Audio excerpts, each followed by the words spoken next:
Meus queridos irmãos, queridas irmãs, quero também saudar os que nos acompanham pela Rádio 9 de Julho, pelas mídias da nossa catedral e também pela Rede Vida de televisão.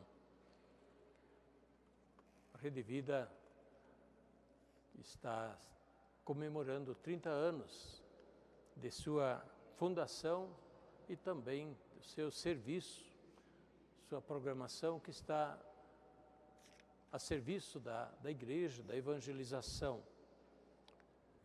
Portanto, a Rede Vida também transmitindo essa missa que muitas pessoas estão acompanhando, tenho certeza, muitos doentes, muitas pessoas que não conseguem sair de casa, pessoas idosas, estão acompanhando esta celebração, como acompanham tantas outras celebrações e momentos de programas da Rede Vida que trazem conforto, alegria, orientação e, portanto, fortalecem a fé, a vida cristã e fazem com que as pessoas se sintam unidas, inseridas na igreja, mesmo não podendo ir à igreja, às celebrações da igreja.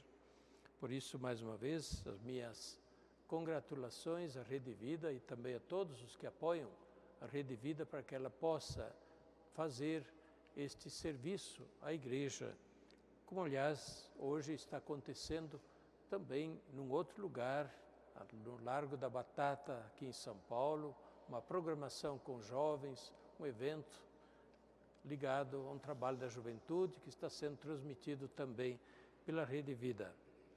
Meus irmãos e irmãs, tantas coisas bonitas a Palavra de Deus nos traz neste domingo. Eu queria pegar 3 pensamentos que nos possam ajudar a acolher a Palavra de Deus e também a nos alimentar em nossa fé e nossa vida cristã. O primeiro pensamento é da oração inicial da missa, que nós dizemos oração da coleta. Pedimos a Deus a graça de sempre temer e amar o vosso santo nome, pois nunca cessais de conduzir os que firmais solidamente no vosso amor. A graça de sempre temer e amar o vosso santo nome. O santo nome significa a própria pessoa de Deus. Amar, temer e amar o próprio Deus. Esse temer não significa ter medo de Deus, mas respeitar a Deus, reconhecer a Deus e por isso mesmo honrar a Deus, né? E se comportar diante de Deus como convém. A graça de sempre temer e amar a Deus. Nossa vida humana, se não tem Deus, qual é a referência da vida finalmente? Somos nós mesmos. Mas nós, referidos a nós mesmos, estamos fechados dentro também dos nossos limites, temos muitas capacidades, mas finalmente ficamos dentro do círculo fechado de nós mesmos. Se nos referimos às coisas, bem, as coisas valem por aquilo que elas são. Se nos referimos aos poderes deste mundo, o poder da riqueza, o poder da honra, das vaidades, o poder político, por exemplo, o poder econômico, bem, como diz a palavra de Deus, tudo isso passa. É como fumaça que de um momento para outro vai embora. Não oferece solidez para a gente firmar o pé na vida. Portanto, sim, Deus é referência sólida na nossa vida, que fundamenta nossa existência e também nossa esperança, como nós recordamos neste ano. E, como diz a segunda parte do nosso pedido, Deus nunca deixa de conduzir e firmar nossa vida solidamente no seu amor. Deus nos cerca de carinho, de proteção, de providência e, portanto, em Deus, sim, temos referência que nos dá paz, serenidade, segurança, futuro em nossa vida. Em Deus, sim, nós podemos esperar. Em Deus, sim, podemos colocar nossa confiança, como o salmo desta missa dizia de maneira bonita: a minha alma tem sede de vós. Sim, tem sede daquele que pode saciar a nossa alma, como a terra sedenta. Vocês já regaram plantas em época de seca? A terra absorve aquela água no instante, não dá nem tempo de molhar a terra, ela já absorveu a água. Assim a nossa vida, finalmente. Nós temos sede, sim, uma sede de verdade, de sentido, de beleza, sede de esperança, de futuro, sede de felicidade, sim. E se temos a referência certa, então sim podemos viver serenamente.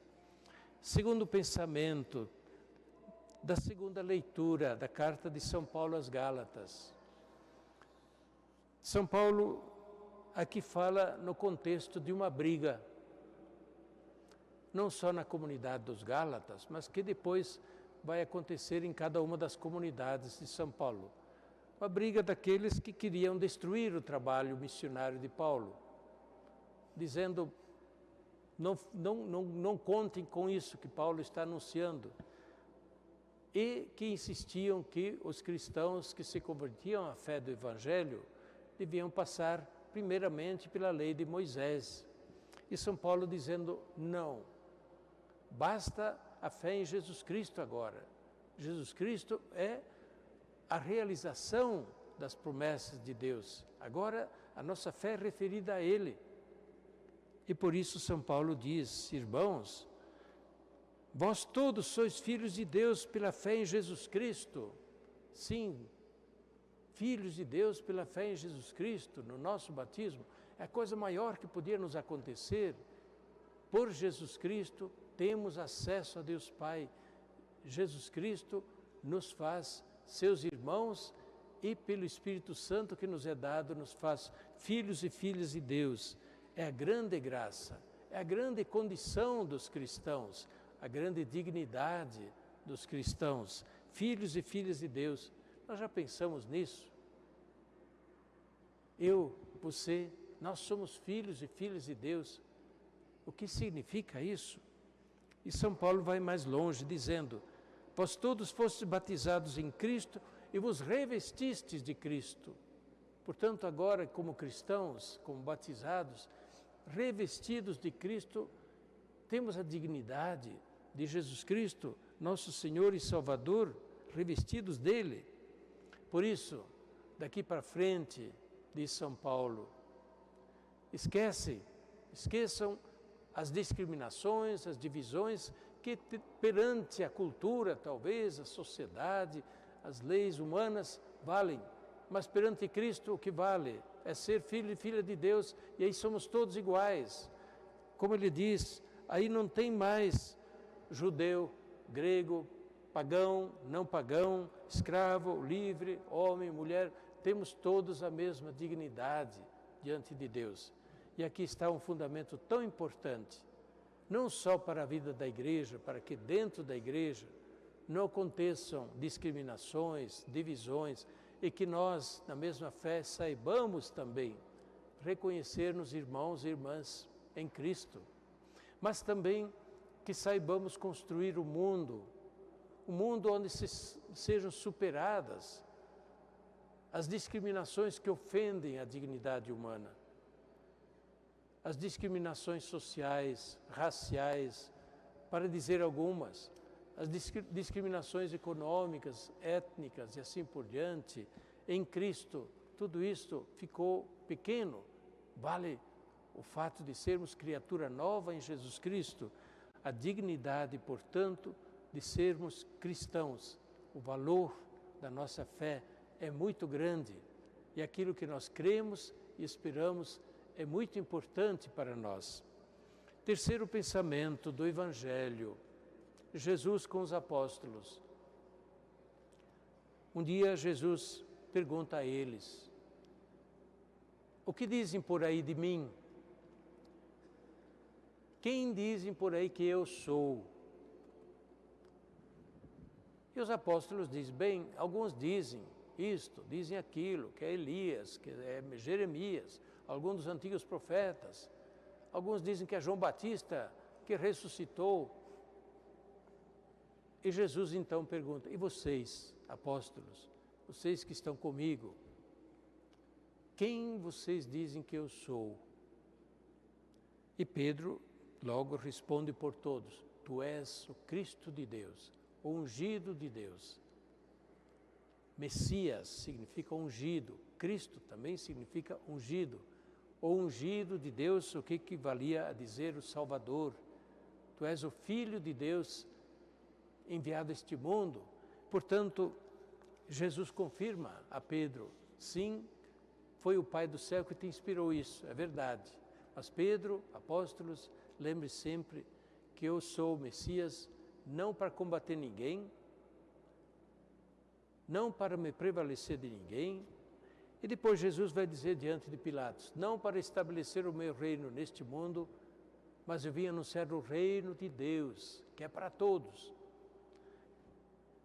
O meu reino não é deste mundo, o reino de Deus se completa na eternidade, junto de Deus, já começa neste mundo. A questão é a seguinte: a pergunta que Jesus faz aos apóstolos vale também para nós. Quem dizemos nós que é Jesus? Hoje também tem muitas respostas. Nós católicos sabemos dizer quem é Jesus? Estamos em condições de dizer quem Ele é para a nossa fé, para a Igreja, para a fé da Igreja? A palavra de Deus de hoje, portanto, é um desafio para nós de aprofundarmos a nossa consciência. Quem é Jesus Cristo? Quem é Jesus Cristo para nós? Quem é Jesus Cristo para a Igreja e para a humanidade? São Pedro diz aos neófitos, na primeira carta de Pedro, neófitos eram os que tinham sido catequizados e batizados. Depois Pedro diz: olha, daqui para frente vocês estejam sempre prontos a dar a qualquer um que o peça as razões da sua fé e da sua esperança. O que significava saber dizer por que vocês creem, em quem vocês creem e por que vocês esperam, por que vocês confiam em Deus. Estejam sempre prontos para dar as razões de sua esperança. Este ano da esperança é também um ano do aprofundamento da nossa fé e da nossa esperança, como pede o Papa na bula do jubileu que nós estamos celebrando, o aprofundamento da vida cristã. Que o Evangelho de hoje nos ajude a aprofundar, sim, a nossa fé. Nós católicos talvez ficamos muitas vezes devendo quando alguém nos pergunta. Busquemos informar-nos, busquemos instruir-nos. O catecismo da Igreja Católica, catecismo não é das crianças, catecismo dos adultos, ele nos ajuda a nos informar, a nos preparar, a formar as nossas convicções sobre aquilo que cremos e esperamos. Enfim, a palavra de Jesus no Evangelho aos apóstolos e a todos: se vocês querem me seguir, estejam sempre prontos também para tomar a sua cruz e me seguir, porque ele, Jesus, disse: eu vou sofrer porque eu sou Messias, eu vou sofrer porque estou anunciando o reino de Deus, e quem quiser me acompanhar vai sofrer também. Esteja pronto, estejamos nós também prontos para oferecer algo de nós pela nossa fé. E Jesus diz: quem quiser salvar a sua vida vai perdê-la. Este salvar a vida não é salvar no hospital com remédios, não se trata da saúde, se trata de poupar a vida. Quem quiser poupar a vida, em vez de arriscá-la em Jesus, vai perdê-la. Mas quem arriscar a vida na fé em Jesus, no seguimento de Jesus, esse sim vai ganhá-la. Estamos nós dispostos a arriscar a vida por Jesus todos os dias, no testemunho do Evangelho, esta é a questão que hoje a palavra do Evangelho nos coloca. Que Deus nos ajude, com sua graça, a nós também sempre estarmos prontos a dar a quem queira e peça as razões da nossa fé e da nossa esperança. Amém. Amém.